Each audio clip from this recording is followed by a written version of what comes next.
Hello, ladies and gentlemen. Welcome back to another week of 2 Point Conversion. I'm John alongside Nico, and we're hyped to be back in the booth this week. We missed you last week. We're off for Easter, but so much sports have happened since then. We've been texting all week. Did you see this? Did you see that? Like, we've been trying to keep up as much as we can on the Twitter, but with schoolwork, rowing, holidays, and everything, we've been a little busy, but we're going to try and stay active on there. Thank you for all the support on there so far. And Nico, we got a lot to get into this week, my man. Yeah, if you're listening and you're not following, follow that Twitter. John's carrying the load right now, but I was tweeting a couple. Like, you could tell who's tweeting between us because yours is so much more professional than mine. No, I like the Quinnipiac tweet, dude. The Quinnipiac was because someone brought it up. It was like, your tweets don't look professional like John does, because that's why I made the Quinnipiac one. Yeah, it looked good. It looked good. The one before that, I was just like, I forgot what I said. Sometimes you want it because you see what these professional Twitters look like, and you want it to look nice, but then other times you just want to type Knicks are awesome. Yeah, the Knicks. Yeah, I was like, you know what? Even with that, when they were the Angel Reese one, the LSU, I was like, Caitlin Clark's better. That's just all I tweeted out. And I was just like, I had to. But that's kind of the beauty of Twitter. You can have that balance. Yeah. It's sometimes things just pop in your head, and you got to get it out there. And other times you're like, okay, let's format this nice. Maybe we'll get a couple retweets. Yeah, see how it goes. You did a good job on that. So if you're not following, go follow that. Appreciate it. Nico, we got a lot to cover this week. You want to kick us off with some NHL playoff talk? Oh, this is your area of expertise. Seeing the playoff hype, the Islanders squeaked in on Game 82. Oh my God! Last week was like a whirlwind of emotions. I was feeling so much. So on Tuesday, we played the Capitals. If we won the game, we pretty much secured a spot into the playoffs. We lose, bad, 5-0 lose, right?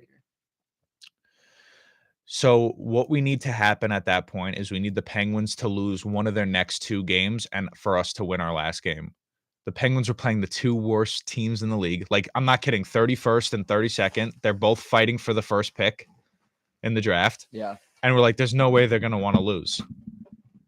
That game comes on Wednesday. Penguins against Blackhawks, dead last place, right? Blackhawks are in dead last. Turns out, news comes out, their captain, Jonathan Toews, who won all the Stanley Cups with them and Patrick Kane, he's retiring. This guy's going out in a blast. They beat the Penguins. Epic. Let's go. Pulled through. I'm a Blackhawks fan. They beat the Penguins. Islanders come Thursday night, beat the Canadians, clinch the playoff spot, Game 82. Let's go. Game 1 tonight at 7 o'clock in Raleigh, North Carolina. And what do we got here? So talk to me real quick. I don't see So the Islanders, were they the last team to sneak into the playoffs? So what seed are they? Okay, so the way it worked out is the Panthers also lost their last game. So we were the last team to clinch a spot. Okay. But we're in the first wild card spot. So that means we're playing the second seed in the East. Copy that. And 8 teams make it. 8 teams make it. From each conference. Yep. Okay. So we're playing the second seed. Got it. The Panthers, who are right below us, are playing the number 1 seed Bruins, who had a historic season, most points ever. Wow. Most wins ever. They're having a historic season. But we're playing the first in the Metro and the second in the East, the Hurricanes. So they clinch home field. We play them Monday, Wednesday, Friday, and Sunday. Got it. And then Game 1 and 2 are in North Carolina. Game 3 and 4, UBS Arena, first ever. Your boy's going to be there Friday. That's awesome. I'm 100% going Friday. I'm trying to – I made some calls trying to get some tickets. We'll see. Okay. But – what do the Islanders need to do to upset the Hurricanes here? Talk to me strategy. All right, so what are their weaknesses? We'll talk about it. We'll talk about it right now. If – we have, if you're looking at the Islanders, you got points. The goals leaders, Bo Horvat. We picked him up at the trade deadline. You were very excited about that. Super excited. He kind of fell off because our best player on our team's Matt Barzal. He's our most dynamic, fast, quick, best handles, best assist. He is the most skillful player on our team. He went out with an injury as soon as we got Bo Horvat, and then we kind of didn't see them gel. But when they were together in 8 games, he scored 5 goals. Okay, so they work well together. Yeah, they work well. He Okay. went down. Goals started to become scarce for Bo Horvat, but that's fine. Now they're back. Barzal starting Game 1 tonight, which I'm super excited about. Go. So Bo Horvat, 39 goals. Team leader in assists, Brock Nelson, 29 assists. Brock Nelson leads the team in points with 75. All right. Starting goalie tonight, Ilya Sorokin. He's up for the Vezina, which is the best goalie in the league. Oh, that's So, awesome. but he's the second favorite, so not the first favorite. That's the Bruins goalie, second favorite. He has a 924 save percentage, 2.34 goals against. Ooh. So he's up there. Locked down. No, he's up there. He leads the league in shutouts. He has 6 shutouts this year. Oh, wow. He Sorokin, where's he from? Is he he's Russian. He's Russian. Okay. Yep. So him and actually the Rangers goalie are best friends. Oh, no way. Yeah, they probably played against each other growing up. So our goalie is the godfather. Shesterkin, right? Yeah. Our goalie is the godfather to Shesterkin's son. Oh, no way. Which so is they're cool. really Yeah. tight. They're super close.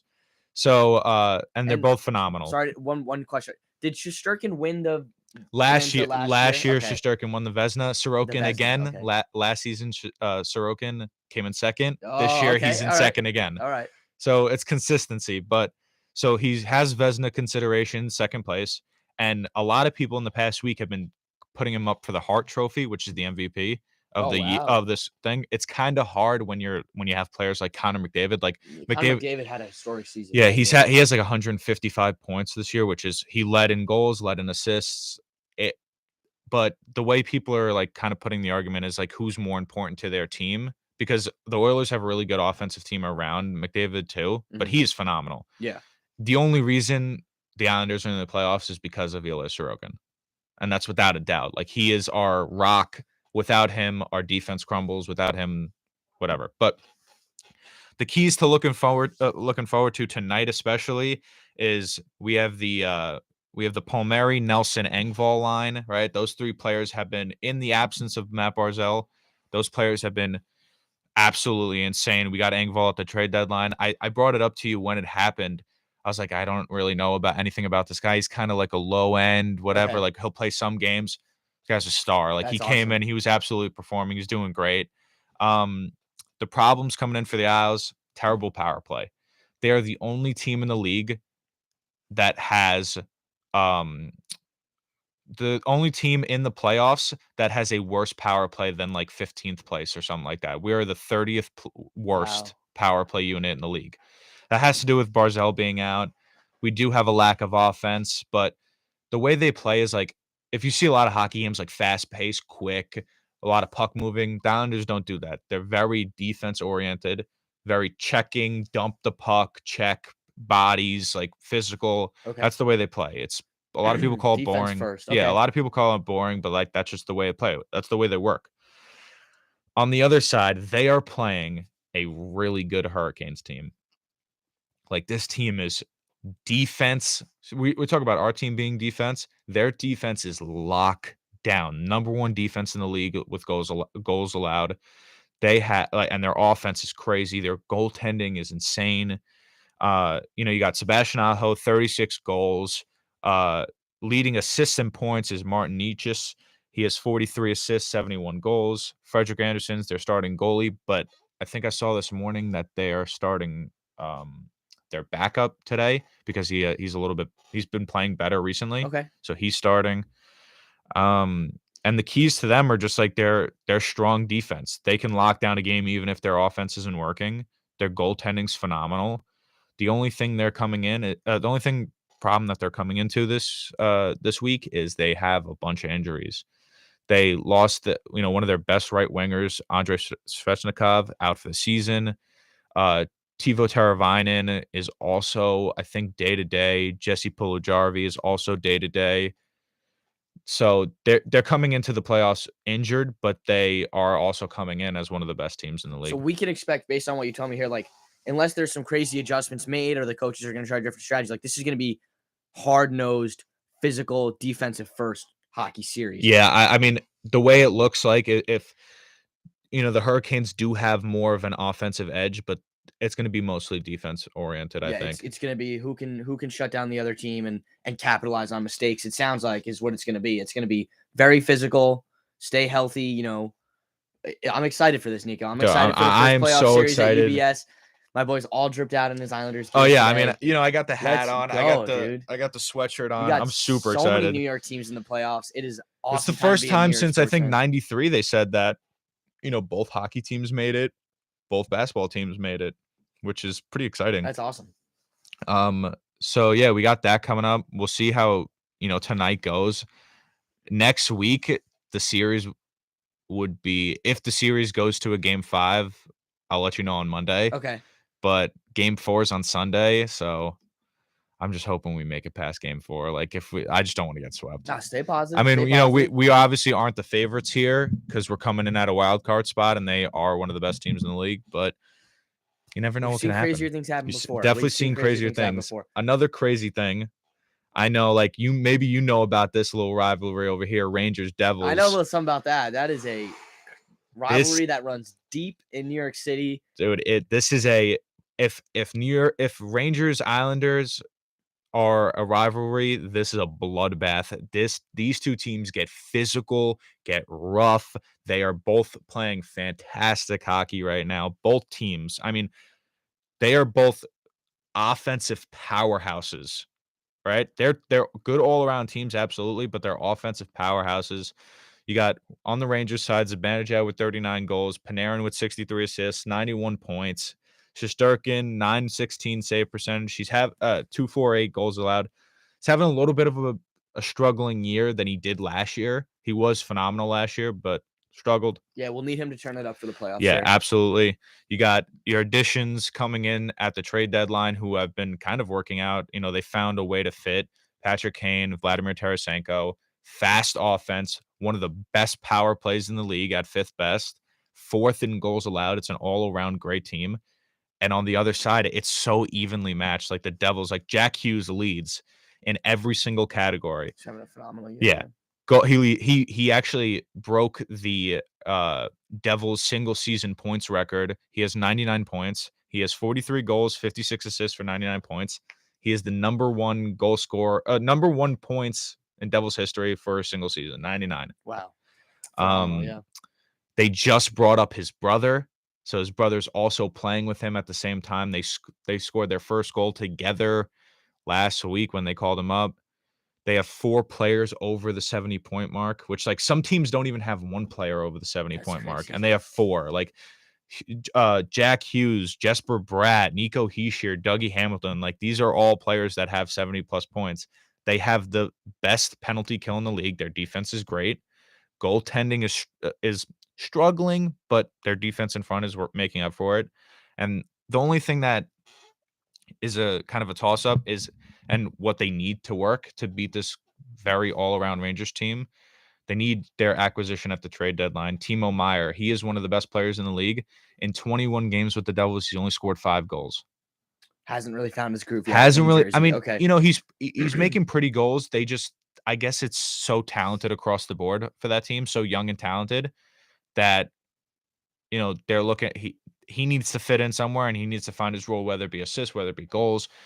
He does have a couple assists. I forgot what the number was, but okay, they got to see how it works out. If you're a Rangers fan, you are banking on your playoff experience to ride you through these playoffs, especially against the Devils. They're young. They're very inexperienced in the playoffs. The Rangers team has a lot more. I think there's only 2 players who haven't played a playoff game before. That's where you go.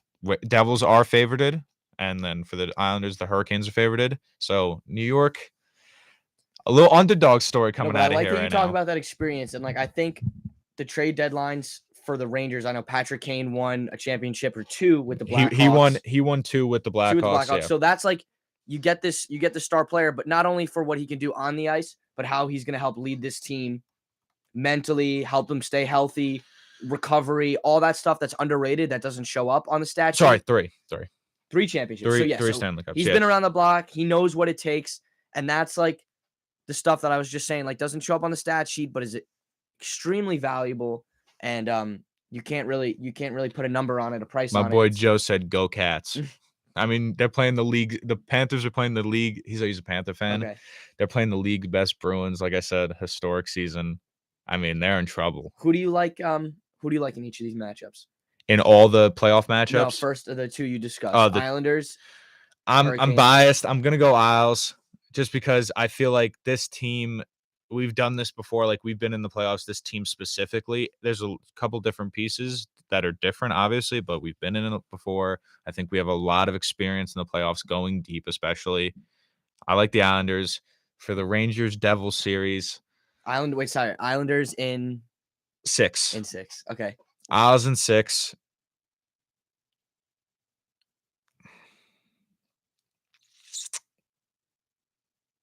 Rangers in 6. Love it. I hate like it. it. I hate that I just said that, but I have Rangers in 6. Okay. All right. I love it.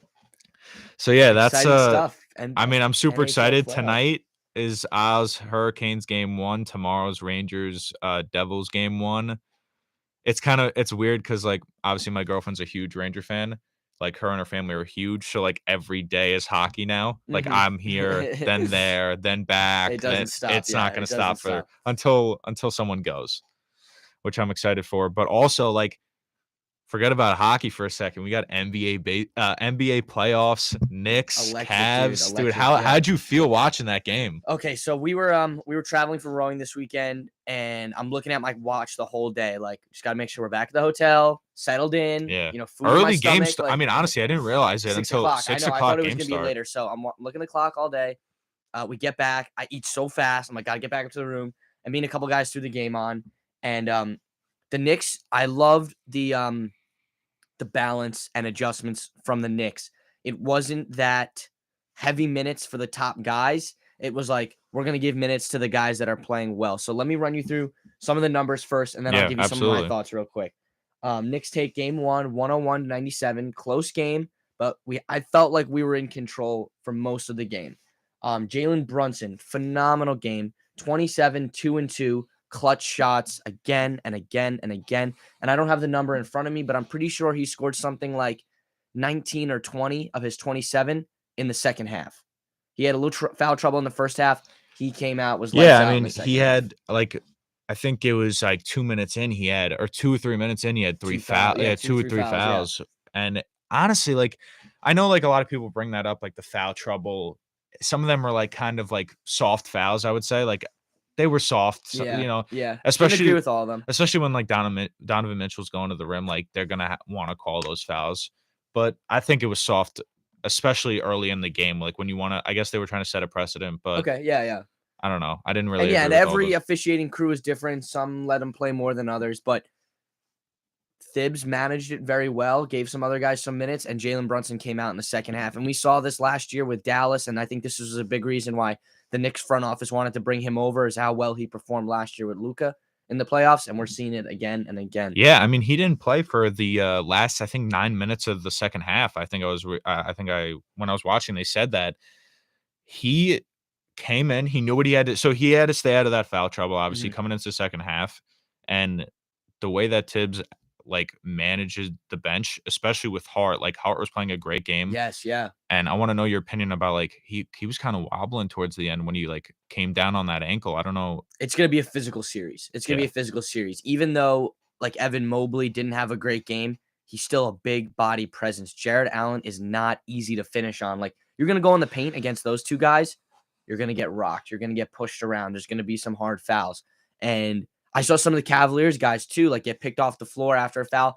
And it almost looked like, oh my, we got a whole series of this. Like, Yeah. like, damn. Like, And I think some of the Knicks players were thinking the same thing. It's going to be a physical, hard fought series. So health and recovery is going to be huge.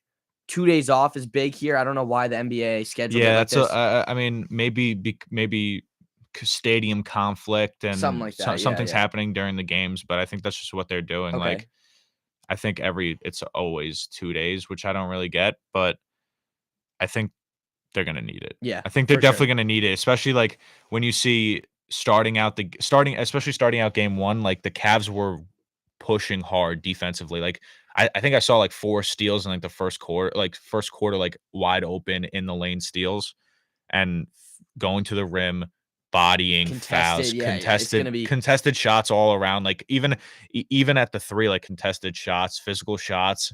It was a hard fought game. Hard fought game, yeah. So Julius Randle, this is his first game back since he injured his ankle against the Heat a couple weeks ago. He goes 19, 10, and 4. He wasn't ball hogging. He wasn't trying to force anything. He just played a really solid all-around game.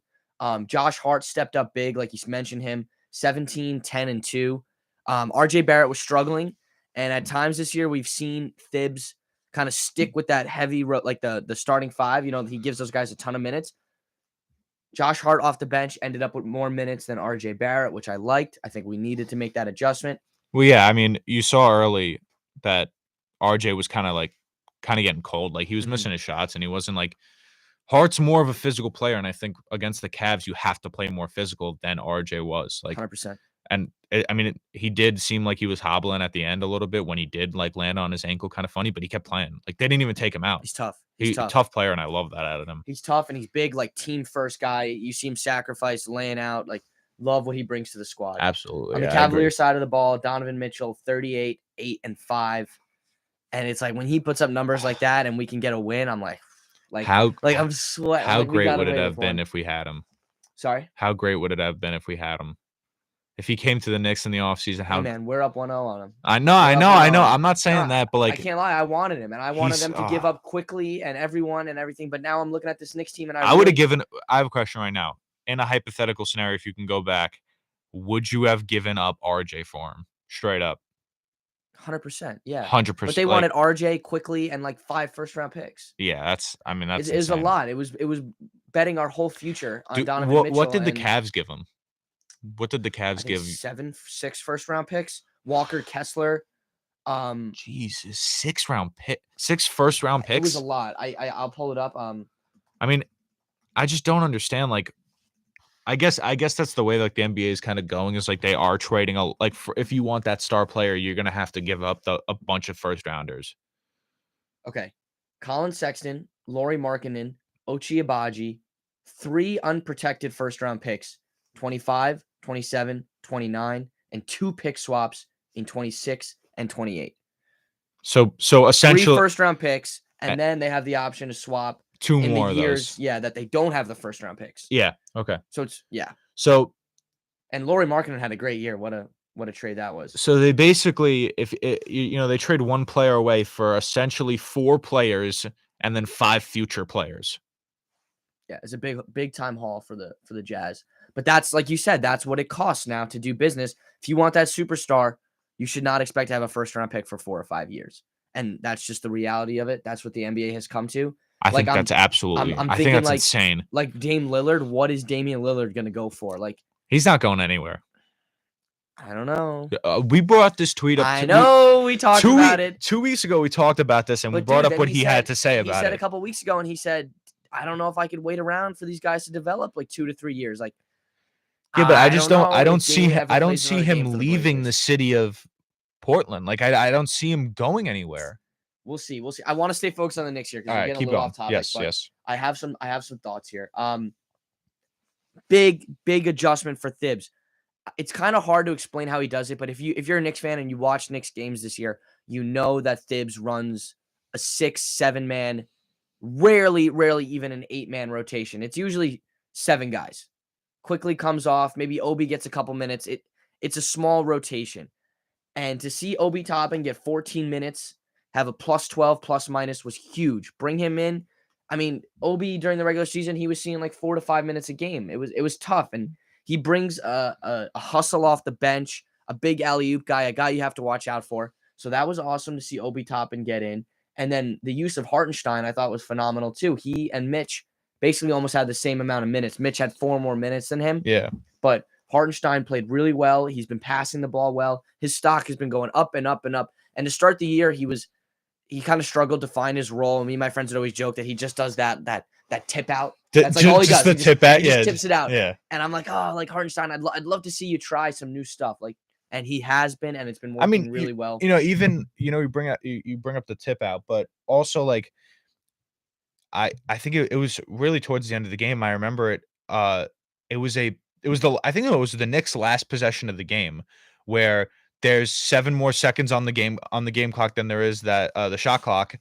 We put up the shot, the ball's loose, and all Hartenstein does is he kind of just like flicks right it out. Yep, right out to the 3-point line. Yep. Right out to the 3-point line, right back to the point, and then that's it. Like the game, he basically, and then we make the next shot, but he basically clinches the game for us with that like strong body tip out to the point. I mean, that clinched the game right there. That was no, I love it. And okay, so what I'm thinking though, I'm hype about the Knicks game 1. Taking it in Cleveland is huge. But this Cavaliers team is going to be tougher than that. Like, I don't think we're going to get away with the way we like from RJ and Quickly. I think combined for maybe 8 points. I think Quickly only Yeah, we had 3. definitely Maybe RJ had 5 or 7. But we're going to need more from those guys. I do expect the Cavaliers to adjust. I think those tip out rebounds that we were just talking about, Nico, are not going to come as easy. And I think we also have to look at like the Cavs were struggling from the 3 towards the beginning of the game. Like from the field, they were struggling. But if they find that rhythm in game 2, like it's going to be a problem. So the Knicks are going to have to adjust to that if they can find that 3 ball. So Jared Allen had 14 and 4. He had 14 and 14. 14 points, 14 rebounds. Mobley struggled a little bit. Don't expect him to struggle much more for the rest of the series. Like, do not sleep on that guy. He is liable to get another 15 boards. And if you got Jared Allen getting 10, 12, 13, 14 boards, Mobley getting another 10, 12, 13, 14, it's tough to beat this Cavs team. Darius Garland struggled a little bit. He had 17 points and 1 assist. He only took 13 shots for the game. I expect him to do better than that for the rest of the series. I think he's going to find something. We got to continue to play a real tough defense, continue to use heart. And then I had this note here. I don't know if you've been watching the Knicks for as long as I have, but I'm expecting Mitchell Robinson and Garland to really do something crazy in MSG. Everyone always wants to perform in the most famous NBA arena. Like, we've seen it from like guys like Kobe, talk smack to Spike Lee on the sideline. Harden goes off. You see, like, even in the MJ doc, like, he's like, it's New York City, it's Madison Square Garden. You want to put on a show. And absolutely. I know those are some crazy comparisons, but Donovan Mitchell has that spark in him. We saw him go for 70 points this year. He is liable to go for 50 plus if he's feeling it. So Knicks, do not get comfortable. Do not get content. We got to keep our foot on the pedal here. We got to continue playing some great team basketball. We talk about like, you're talking about that, like, especially when they're like they want to perform, obviously there. We saw that with Trae Young. Trae Young too. Trae Young against the Hawks, and that's more recent, obviously, but Trae Young with the Hawks, he fed off the crowd. When he was he fed off the crowd, and that's kind of what he wanted to do. There was no doubt in my mind Donovan Mitchell is going to do the same. That's what I'm saying. I expect it. He's from here. He knows what he knows, like the things we like, the things we dislike. He is going to play on the fans. He's going to play on the team. I wouldn't put it past him if he drops 60 points at MSG and wins the game for them. Like, I wouldn't be surprised if he did that. There you go. I wouldn't be surprised in the slightest either. That's why, like, this next game in Cleveland is going to be super important. We have 2 days off, which is big. Little rest, little recovery. But we need to just keep our foot on the pedal. Do not get comfortable. Fight for every loose ball. Fight for every rebound. And I do like the Knicks to come out of this series. I said that before the playoffs started, but it's not going to be easy. It's going to be a battle. It's going to be a physical battle. Yeah, I agree 100%. I think that especially now, like, yes, it's obviously a little different the way that the Knicks play away from home. They're a pretty good away team. Very good away team. They're a very good away team. But at home, especially in the playoffs, New York gets rowdy. New York gets excited. I want to see how excited they get when the Knicks come back and see how the team feeds off the fans. If the Knicks can perform at home, there's gonna be a tough play. They're gonna be a tough playoff out. I was on the car ride in today. I was listening to Tiki and Tierney on the Fan, and after the Knicks won Game 1, ticket prices for MSG shot up on average about $500. Yeah, that's insane. That's insane. Like, New York is excited. I unfortunately am not gonna be paying that kind of money for Knicks tickets. I will be on my couch, but oh man, I bet it's gonna be an electric atmosphere. But that also scares me. Like, I kind of want Knicks fans to go and just be quiet. Like, don't let Donovan Mitchell feed off of it. Like, they had all these chants for Trae Young, and I'm like, shut up. Like, shut up, stop it. He likes it. Fire him up. Like, stop. Just be quiet. Just be quiet. So Donovan Mitchell, like you said, he is that guy. He will feed off of it, and he could go for 60 points if he's feeling it. So I'm trying to here. April 21st is Game 3. April 20th. You looking at ticket prices? Yeah, I'm looking at like $750. April 21st is Game 3. It's at 8:30. general admission standing room is $375. And that's the cheapest. Standing room, no That's the seats, cheapest, yeah. cheapest, no sitting. What's like what are we looking at? Like third level an actual seat. Let's look at we'll look at we'll look at the 314s. Or maybe no, we'll look at 417 all the way up. Oh my god. This is insane. $408 For the fourth level up. for the fourth, the highest you can go at MSG. Jesus. They look like little ants, honestly, from the Dude, court from up this there. is insane. Yeah. What do you think? What do you think? Like half court, like first do level? you think they're gonna sell out? Obviously. Probably. There's no way that this game doesn't get sold out. I mean, let's see what floor seats are. Behind the rim floor seats, $1,400. Yeah. And if they win game 2, Nico,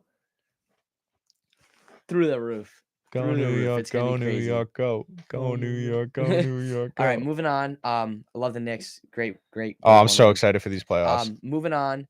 Nets versus Philly in Philadelphia. I didn't watch this game, so I you're didn't gonna get have to to watch tell this me. one either. Yeah, I saw. I was supposed to put the stats in. I'm sorry I didn't. No, but it's I got fine. 'em I up mean, right we could here. just kind of, pass over it. I saw Philly took game 1. They're a better team. They're a better put together team. I know that. The Nets are kind of a surprise that they're still in it at this point. They were playing phenomenal coming into the playoffs. They did go on that streak a couple weeks ago. They came in. But yeah, I think Philly took game 1, and I don't know if it was close or No, not. they took game 1 easily. Yeah, I think it was they won. I think they won by 20 points. It was 121-101. And Harden had a great game. Yeah, Harden had a great game. And Embiid had 26 points. I think he went 11 for 11 at the free throw line, 7 for 15 from the field. Mikal Bridges had 30 points, so he actually had a pretty good game. Claxton had 10 rebounds. Dinwiddie 7 assists, but he had 4 turnovers. You know what I'm looking at? I'm looking at Yeah. the 76ers went 16 of 16 as a team From the free throw line. So not just Embiid, but the other guys as well. 16 of 16. Yeah, it was the Nets have some good strength. Like they have some areas where they're really strong in, even for a team that was just like feels like they were just assembled like a couple weeks ago. You know what I mean? Like yeah, I mean they blew everything up essentially at Yeah. the trade deadline they were put together, and it was someone who's like, all right, But this team's gonna fall out. the offensive side of Philly is really strong. I mean, I'm looking at like the assist numbers, 32 assists to 23. That adds up. That adds up. 3 20+ scores. Embiid had 26. Tobias Harris had 21. Harden had 23. Yep. This team their bench didn't really provide much. I see. And then I'm looking at here, Nico. Nets had 19 turnovers. 76ers only had 8. Yeah. So I don't know. I don't know if the Nets will be able to take a game in this series. It's I think hard to they stop could get. Embiid. I think if they come to Brooklyn, they could probably get 1 game in. I like Claxton, I really do. Yeah. He's just Embiid is like an MVP candidate. I mean, he had a rough game. 2 for 4 from he only had 4 shots. 4 shots in 30 minutes. He had 9, like I said, 9 rebounds, 5 points. Yeah, it's tough. I mean, Claxton, he was struggling. Dinwiddie had 14 points, so that's a good. He put up a good stat line, but Mikal Bridges is kind of the only one I see through the stat line who really performed. Credit to the Nets. I mean, think about being a Nets fan, Nico. You started this year thinking that at this time you'd have Kevin Durant, Kyrie Irving, and Ben Simmons with like a young and up and coming Claxton, and everything was blown up, restarted, new coach, everything. So credit to the Nets for hanging tough, sticking, playing real team basketball. And I think what was impressive was the consistency from the new guys they got almost kind of matched what you got inconsistently from KD and Kyrie. I mean, it was absolutely. Like 1 in every 4 games they would play together and go off, and it was insane and it was electric. These guys every night are going to get out there. They're going to stay healthy. They're going to be available to play. And I saw on Twitter, like people were saying all this stuff about KD's historic shooting season, but he played less than 50 games. You're like, And I'm a firm believer in, I think the best player is an available player. Absolutely. A well-coached team of players who are willing to play on a daily basis is better than, star players who aren't going to be there. We see now KD goes to the Suns. They're winning a lot of games. 8-0 KD with the Suns. Did they win last No, night? They they lost last lost. night. They So lost. 8-1. And you kind of saw some flaws last night Yeah, with that. I remember when I was watching, they were losing by 20 something, I think at half. But and then you look at the Mavs team who got Kyrie through that trade and They missed the playoffs. completely collapsed. Tanked. Yeah, completely tanked. You're seeing the last game of the season in a clinching scenario where if they win, they could still stay alive. Luka and Kyrie and all these starters are sitting after the first quarter. I mean, what is going on in Dallas? Yeah, don't even get me started on that because the fine was only, I say only, but to Mark Cuban, it's only $750K. And then just to flex on us, he said he would match the fine and donate another $750K to charity. But as a Knicks fan, why I'm upset is because we had the Mavericks first round pick. Absolutely, yeah. And it was top 10 protected. So they tank to get a better pick, maybe a chance at Wemby. I don't know. I doubt it. But that hurts me. That hurts the Knicks. And then you see them come out. Luka, you're out the playoffs and we're in. So. They come out in the media and they say, they were throwing some kind of shade at Jalen Brunson too for like wanting out. Like they were talking about Jalen Brunson in a way that if they were giving him credit, like if Jalen Brunson were here, we would still be here. But like they were also saying that he like abandoned their building, abandoned their team. His father for his father him to go look for more money absolutely. Or something. But you know what? But I hate to break. Nico, I'm so, hey, Mark Cuban, if you're watching WIUR on a Monday afternoon, I hate to break it to you, you don't have him anymore. Jalen Brunson is a Knick, and he actually likes it here. And we're one up in the playoffs. We're one up in the playoffs. You didn't even make the playoffs. Dude, Jalen Brunson. If you're listening, Mark Cuban. Jalen Brunson is a Knick. The guy's gonna stay here forever. This guy's a lifelong Knick. He's gonna bring us a chip. I don't care. He does feel like that Knicks point guard that we've been waiting for years. He's just a good facilitator. Yeah. Like I just love the way he plays. Like and the clutch shots. I thought the mid-range shot was dead in the NBA. He hits that he gets to the elbow. Yeah, hits that turnaround. And he's only always 6'1". Yeah, okay, you expect to see that from KD. Like he rises up, he has that sick shot. Brunson is so nifty with it. Have you seen a lot of people with why am I drawing a blank? With Julius Randle, like a lot of people talk about how there's a lot of people like his game. A lot of people was like, I don't like his game. He's a ball hog. I've never once seen a person talk about Jalen Brunson in a negative manner. Until this. Until the Mavs, like any New York Knicks fan, any person who has seen him play all season, every person from Villanova who saw him play in the past is like, he is a phenomenal player. There is no negatives to his play. Yeah, really, yeah. Which is kind of insane to me, like that Mark Cuban, like I thought better of Luka before. Kyrie's a virus. Kyrie goes to Dallas and just completely changes the minds of all.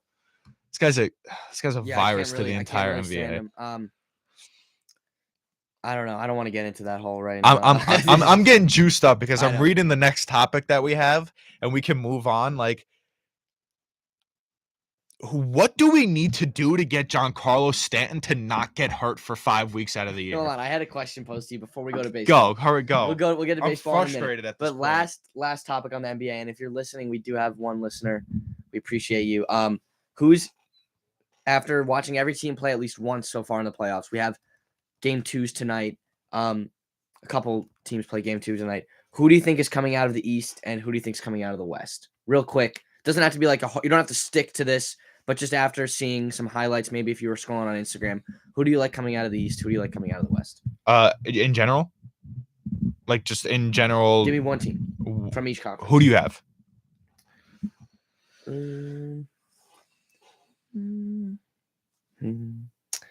Out of the West. Out of the Western Conference, I like the Denver Nuggets.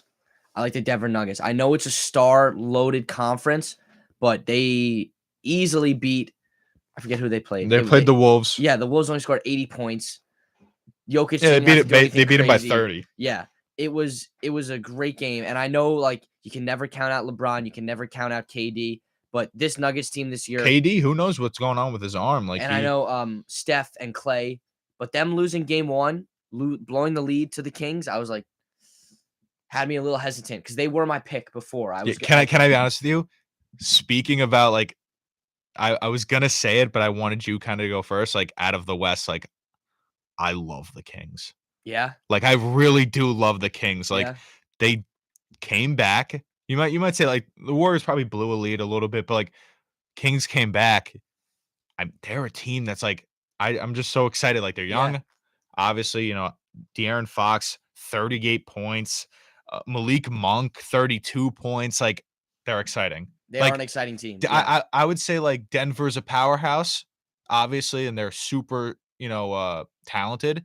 Obviously, with Jokic, who is probably the best player in the league. The Kings are so exciting. They're like the new kids on the block. Yeah, they're so exciting. And if you had asked me a week ago, I'd probably say out of the West, Steph and Clay and Draymond and Wiggins, just because of how many times they've done it before.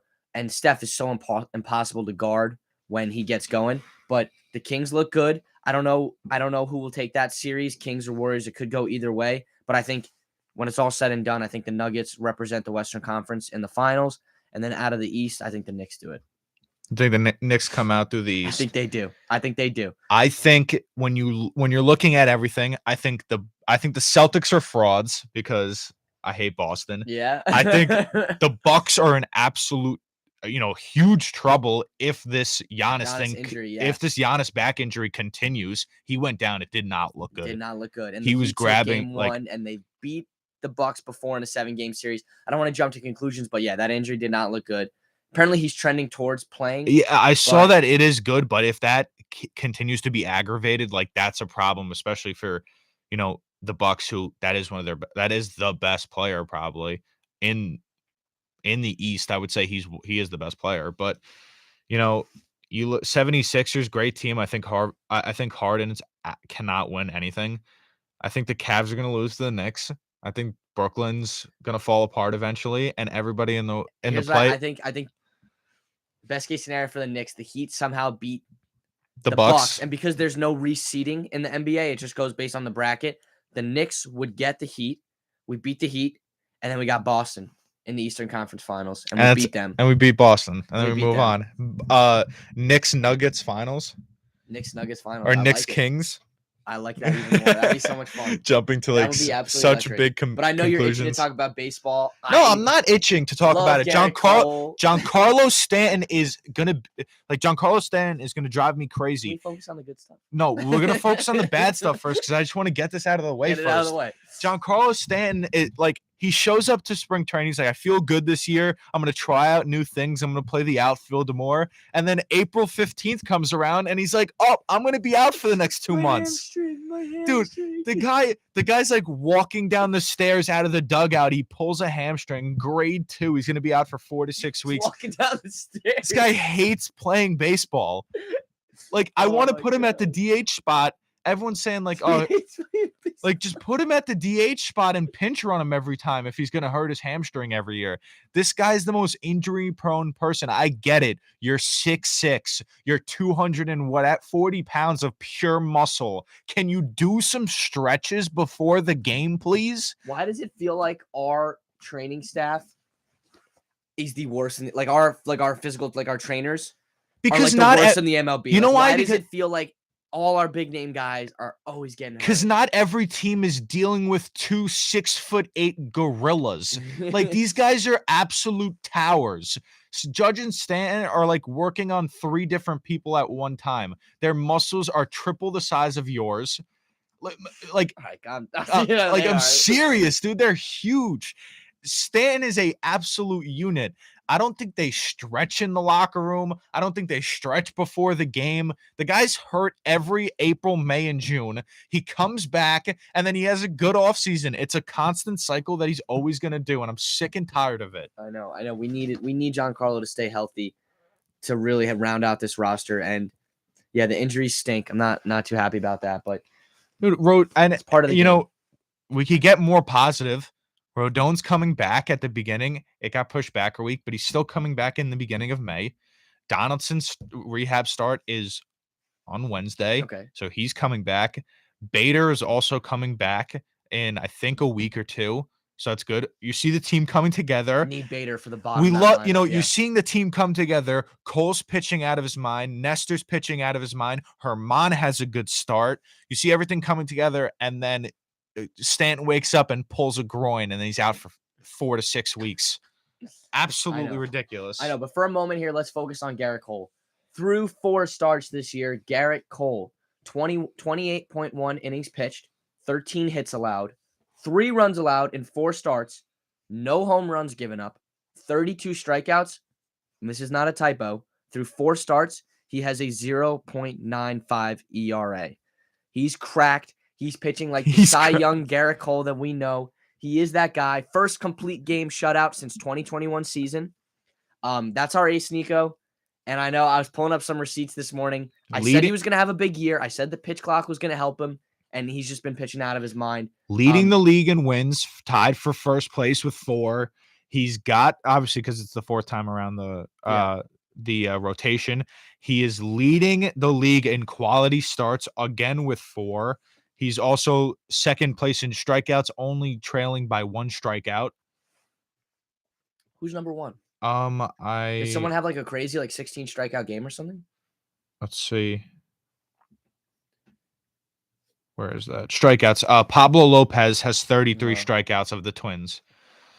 So I think he's there.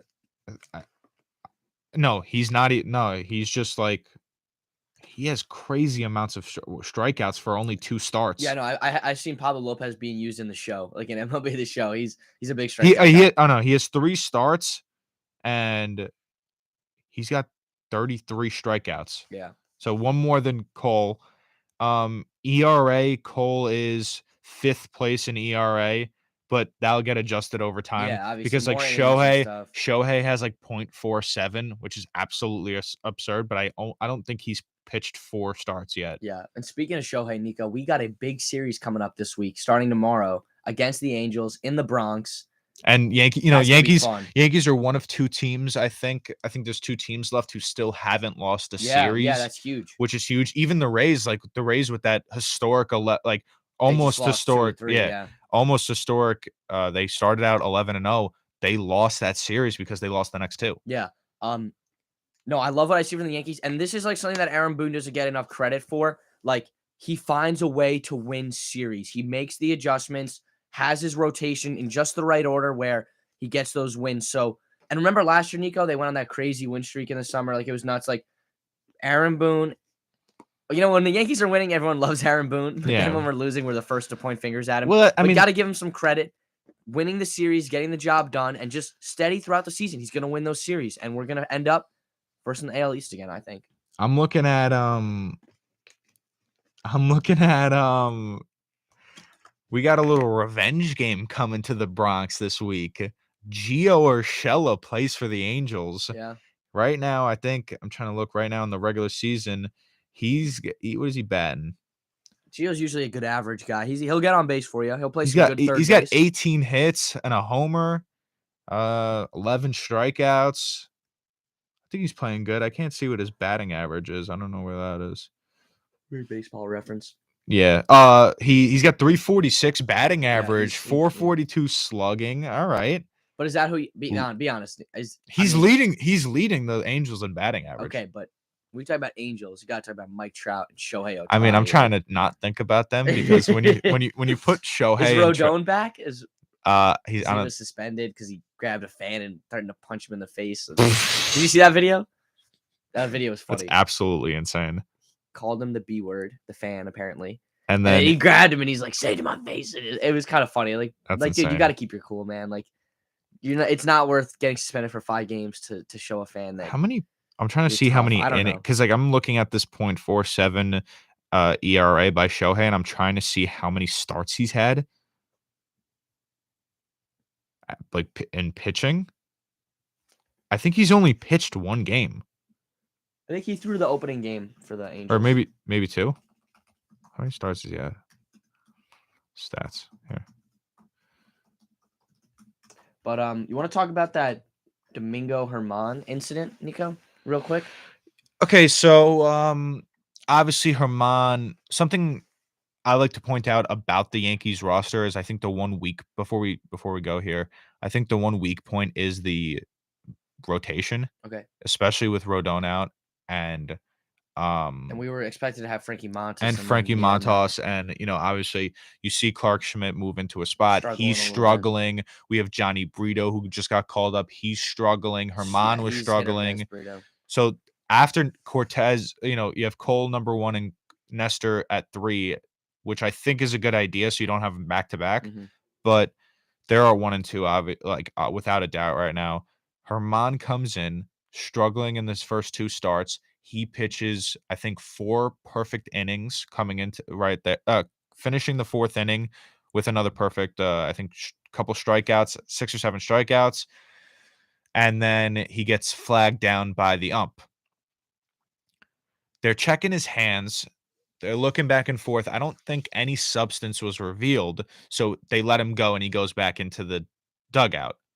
Once he comes out again for the 5th inning, they're examining the hands once again. They're looking around. It's a long conversation. Aaron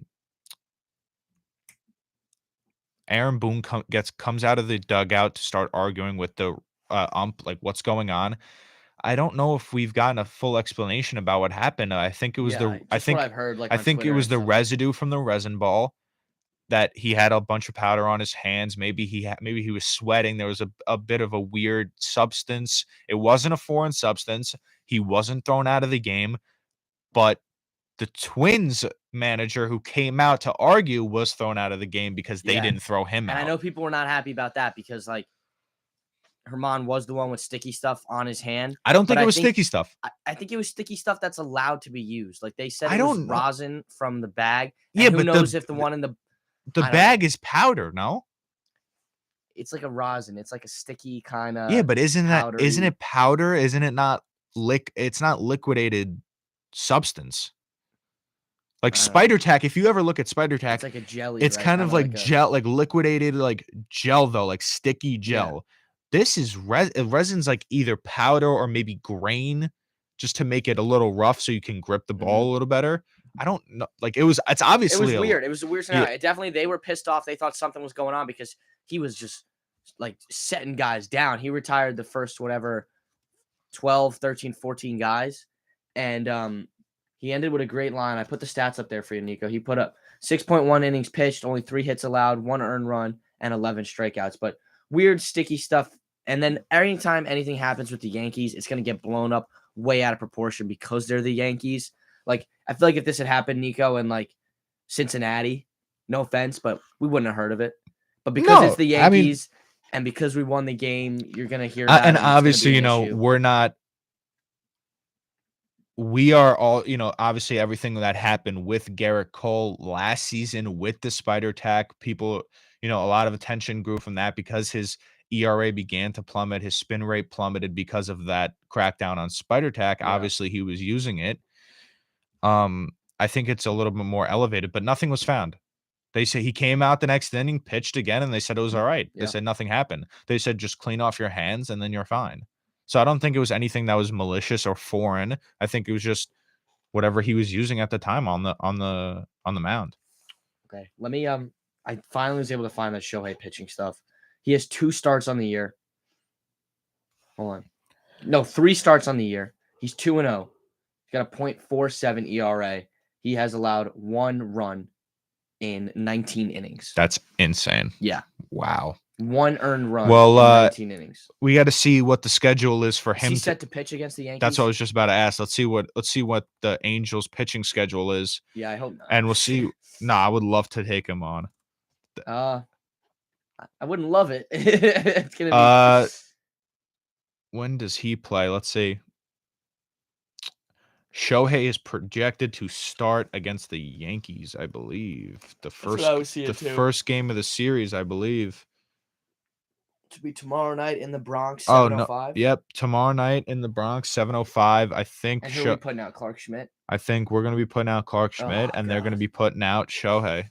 Lord. Yeah, Clark's got need the bats to get it going. Listen, I think Clark is a we got like 2 minutes left, but I think Clark is a good bullpen guy. He is not fit to be a starting pitcher whatsoever in I this know we league. really do need Rodon back. We need to figure out this rotation because I agree with you. I think that is our biggest weakness right now. Bullpen's starting to get better. I like what I've seen from Wandy. Michael King with a good game the other day. Clay Holmes, a little iffy. He's got to find his groove again. Oh, But, wait, I'm wrong. I'm wrong here. I'm seeing they got Jose Suarez coming into pitch against the Yankees tomorrow. Oh, yeah. It's hard to find online. I don't know why it's being tricky. It was being Because tricky it's for me not too. it's not always It's not always set. it's before not the always season.